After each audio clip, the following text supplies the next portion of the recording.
Cinema director Bharathi ராஜாவுடைய மகன் மனோஜ்குமாருங்க எதனால் இறந்துட்டார், என்ன காரணத்தினால 49வது வருஷத்துலேயே அவருடைய ஆயுள் காலம் பிரிஞ்சிருக்குது அப்படிங்கிறத நம்ம பார்க்கலாம். அவர் பிறந்ததுங்க விருச்சிக லக்னத்திலங்க, மீன ராசிங்க, நட்சத்திரம் ரேவதி நட்சத்திரம், வயசு 49 நடந்துட்டுருக்குங்க. இப்போ அவருக்கு சந்திர திசை நடந்துட்டுருக்குங்க. சந்திர திசை முடிகிற கண்டிஷனில் இருக்குங்க.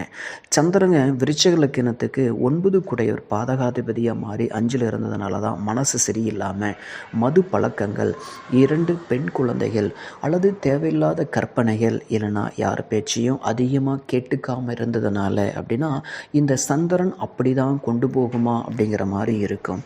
இவருக்கு சுக்கிர நீச்ச அடைஞ்சதுனால தான் பெரிய அளவுக்கு பிரபலம் அடைய முடியலைங்க நடிப்பு துறையில்.